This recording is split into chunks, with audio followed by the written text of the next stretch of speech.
पढ़ लेते हैं, anti profiteering and national anti profiteering authority. देखिए बाबा क्या हो रहा है, अगर समझ लीजिए जीएसटी रेट पहले 18% था, cost of the dosa dosa का एग्जांपल दे रहा हूं, ठीक है, डोसा है समझ लीजिए, या वड़ा पाव 20 रुपए का था, ठीक है, वड़ा पाव 20 रुपए का था, 18% जीएसटी था, 20% लगा, तो 18% जीएसटी लगा, तो सर दुकानदार बेच रहा था 25 रुपए में, प्रॉफिट कितना हुआ, 1 रुपए 40 पैसा का। गवर्नमेंट ने क्या किया, फूड आइटम पे जीएसटी रेट समझ लीजिए बढ़ा दिया।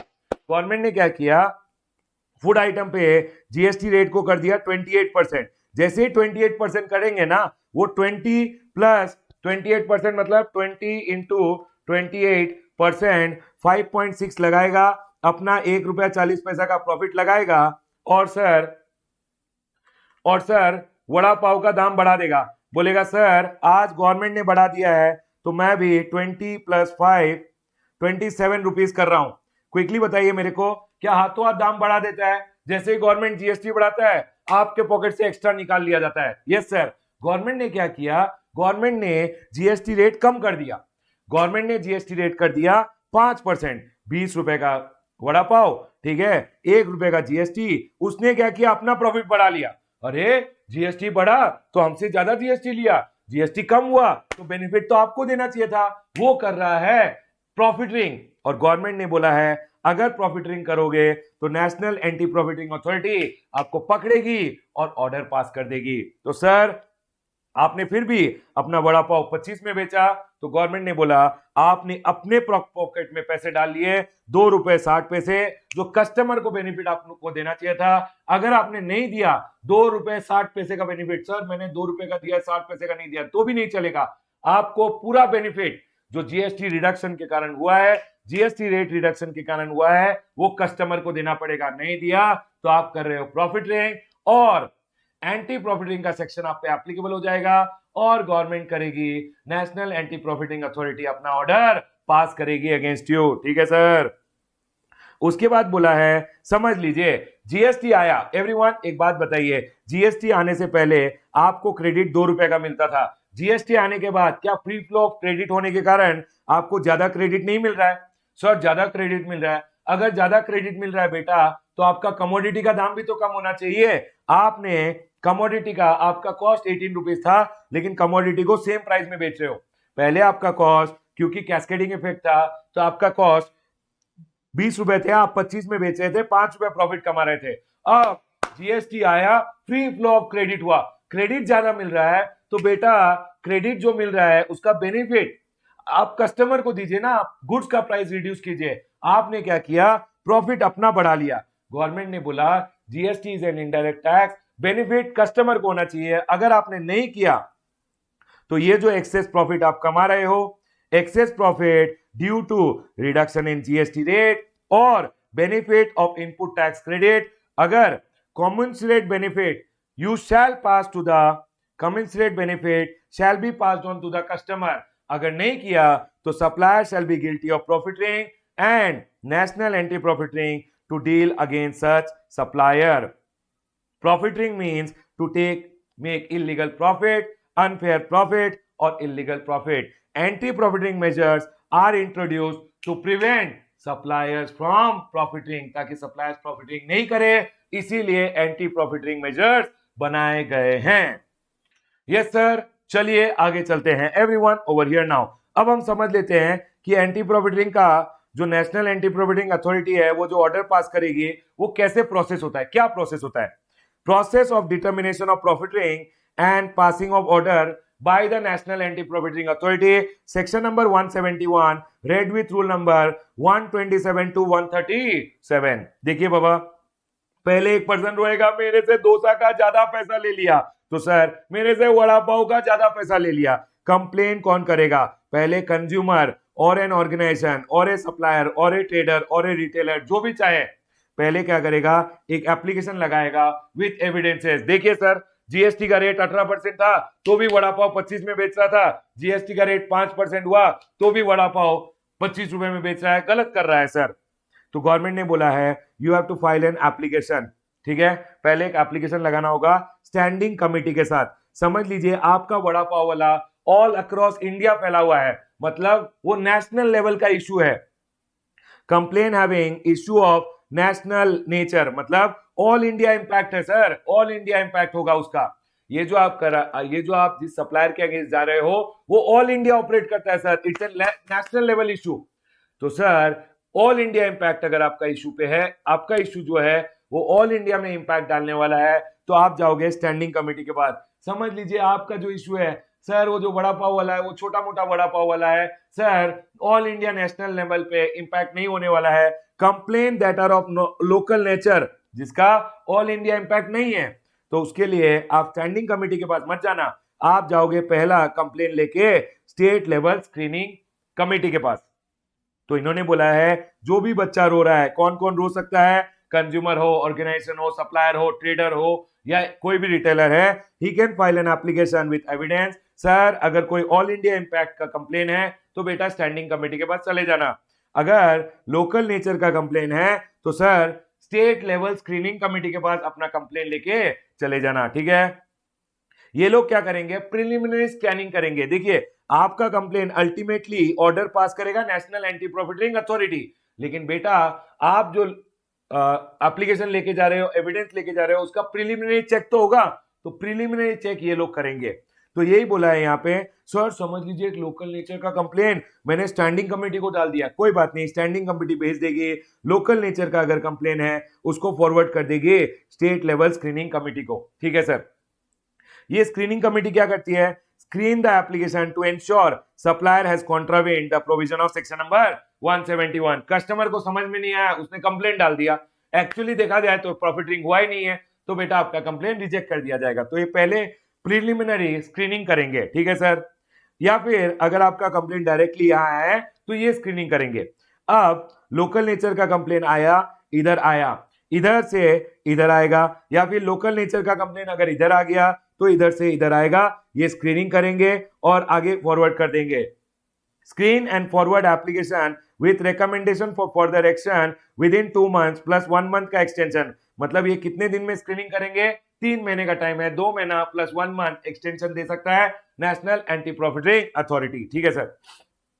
सर अगर कोई कंप्लेंट डायरेक्टली स्टैंडिंग कमेटी के पास आया है तो वो डायरेक्टली एग्जामिन करेंगे, एग्जामिन मतलब वो डायरेक्टली स्क्रीन कर लेंगे, वो स्टैंडिंग कमेटी स्टेट लेवल के पास नहीं भेजेंगे। तो सर स्टैंडिंग कमेटी के पास या तो कोई कंप्लेंट डायरेक्टली आया है या यहां से आया हो, ठीक है सर, ये बोल रहे हैं ये एग्जामिन करेंगे accuracy and adequacy of evidences provided in the application, जो आपने एविडेंसेस दिए हैं वो सही है या नहीं, to determine if there is prima facie evidence to support claim of profiteering. Sir अगर कोई नेशनल इंपैक्ट वाला कंप्लेन था तो ये डायरेक्टली प्रीलिमिनरी स्कैनिंग करेंगे, अगर लोकल नेचर का है तो पहले स्टेट लेवल के पास आएगा, उसके बाद स्टैंडिंग कमेटी के पास आ जाएगा। स्टैंडिंग कमेटी भी अपनी तरफ से चेक वगैरह करेगी कि सर जो कंप्लेन है उसमें एक्चुअली प्रॉफिटरिंग हुआ भी है या नहीं। उसके बाद ये क्या करेंगे, ये करेंगे within 2 months plus 1 month extension, मतलब इनको स्क्रीनिंग का टाइम दिया जाएगा 2 months प्लस 1 month का extension national anti profiting authority दे सकती है। और ये अब रेफर कर देंगे मैटर को director general of anti profiting, director general of anti profiting. Sir director general of anti profiting क्या करेगा, दोनों पार्टी को बुलाएगा, आ जा बेटा तू कंप्लेन किया है तू भी आ जा, वड़ा पाव वाला तू भी आ जा। Sir before initiating of proceeding issue notice to the interested party, मतलब दोनों पार्टी को नोटिस दे देगा। Investigate and collect evidences, sir बुलाएगा नहीं, बेसिकली दोनों को नोटिस दे देगा, हो सकता है बुला भी ले। Before initiating of proceeding issue notice to the interested party, दोनों को नोटिस देगा आपने कंप्लेन किया और आपके अगेंस्ट कंप्लेन आया है। Investigate and collect evidences of profiteering, investigation करेगा, एविडेंस कलेक्ट करेगा, कंप्लीट करेगा इन्वेस्टिगेशन विद इन 3 months, 3 महीने में नहीं हो पाया 6 months, with in 6 months complete करेगा, 6 महीने में नहीं हो पाया तो प्लस 3 months का एक्सटेंशन देगा कौन, नेशनल एंटी प्रॉफिटरिंग अथॉरिटी। उसके बाद upon completion furnish the national anti profiteering authority a report of its finding with relevant record. ये क्या करेगा, director general of anti profiteering सारा इन्वेस्टिगेशन करेगा, एविडेंसेस कलेक्ट करेगा और अपना रिपोर्ट देगा नेशनल एंटी प्रॉफिटरिंग अथॉरिटी को। अब बेटा नेशनल एंटी प्रॉफिटरिंग अथॉरिटी के पास रिपोर्ट आ गया है। रूल नंबर 134 बोलता है इनमें कितना मेंबर होगा सर? मिनिमम 3 मेंबर होना चाहिए तभी कोरम बनेगा। ठीक है सर, मिनिमम 3 मेंबर होने चाहिए तभी कोरम बनेगा। ठीक है सर, तभी एक मीटिंग हो सकता है बेसिकली। सर ये क्या करेंगे? अपॉर्चुनिटी ऑफ बीइंग हर्ड देंगे, तू भी आजा, तू भी आजा। They will provide both the party an opportunity of being heard, and it may also see clarification from DGAP on report submitted by it. ये DGAP को बोल सकते हैं मेरे को कुछ कुछ समझ में नहीं आ रहा है, क्लैरिफिकेशन चाहिए, क्लैरिफिकेशन ले सकते हैं। If national anti profiting authority determines a registered person has done profiteering, it may pass an order within 6 months. कितने महीने में ऑर्डर पास करेंगे? 6 महीने में। उसके बाद बोला है सर ऑर्डर जब पास करेगा तो ऑर्डर में क्या क्या बोलेगा? ये बोल रहे हैं ऑर्डर जब पास करेंगे तो सर बोलेंगे बेटा वड़ा पाव का 25 रुपया रखा है 23 रुपया करो, रिडक्शन इन प्राइसेस के लिए बोलेगा।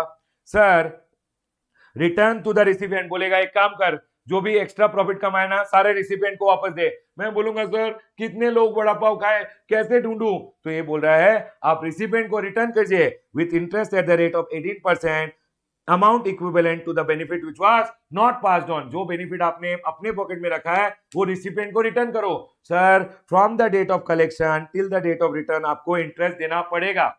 जिस दिन आपने एक्स्ट्रा कलेक्ट किया till the date of payment आपको इंटरेस्ट देना पड़ेगा। सर रिसिपिएंट मिल नहीं रहा है। If eligible person does not claim और it he is not identifiable, कैसे ढूंढूं कितने लोग ने वड़ा पाव खाया?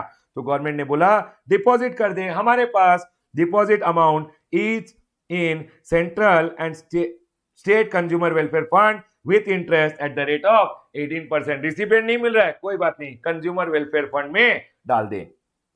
सर ये जब ऑर्डर पास करेंगे रिड्यूस करने के लिए बोल सकते हैं प्राइसेस, सर रिटर्न करने बोल सकते हैं benefit to the recipient with interest, या सर इंपोज कर सकते हैं penalty 10% of the amount profit earned. कितना पेनल्टी लगाएंगे?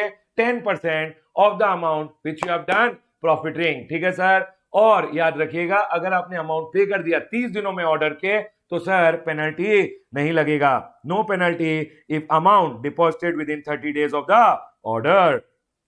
उसके बाद एक और पॉइंट बोला गया है कि सर कैंसिलेशन ऑफ रजिस्ट्रेशन भी किया जा सकता है। ठीक है सर, मैंने यहाँ पे एक पॉइंट लिखा है जस्ट फॉर योर नॉलेज। अगर आपको एंटी प्रॉफिटिंग वगैरह के ऑर्डर देखने हैं तो यू कैन विजिट www.naa.gov.in। ठीक है सर, ये और यहाँ पे आपको ऑर्डर्स वगैरह देखने को भी मिल जाएंगे।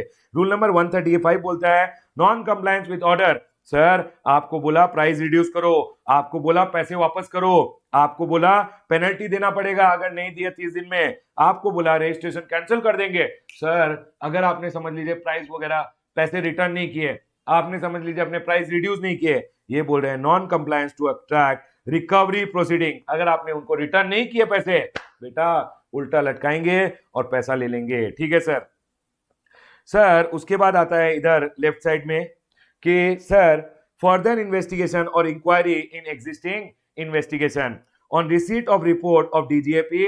अगर नेशनल एंटी प्रॉफिटिंग अथॉरिटी को लग रहा है कि और इंक्वायरी करना है और इन्वेस्टिगेशन करना है, इसने अच्छे से नहीं किया या उसको उनको लग रहा है कि और करवाना है, तो sir national anti profiting authority is of the opinion that further investigation is required. It may record reason and refer matter back to DGAP for further investigation. ये केस को रेफर वापस कर सकते हैं कि बेटा इंक्वायरी और करो, इन्वेस्टिगेशन और करो, मेरे को और डिटेल्स चाहिए।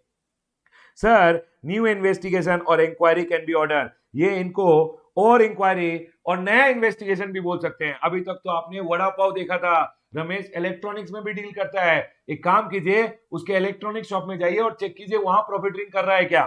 तो इन्होंने बोला है if on receipt of report of DGAP National Anti-Profiting NAA has reason to believe that there has been contravention of provision of provision under section number 171 with respect to other goods services or both।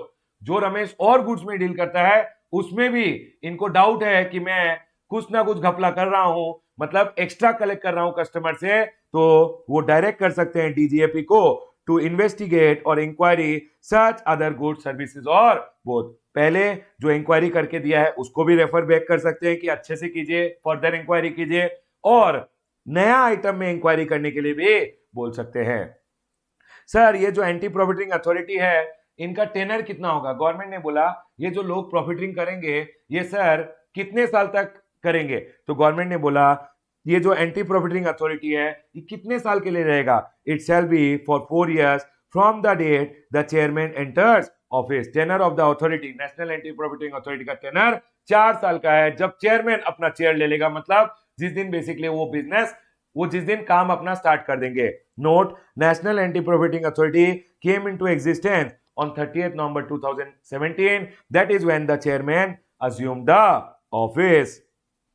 Rule number 132 बात करता है national anti profiting authority and DGAP can exercise powers to summon any person. वो बुला सकते हैं, बेटा मेरे को ये रिकॉर्ड चाहिए, ये डिटेल चाहिए, आजा।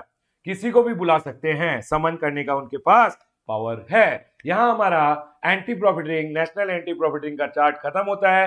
कभी कभी छोटा छोटा क्वेश्चन पूछ लेते हैं, ध्यान रखिएगा। ठीक है सर, डन है।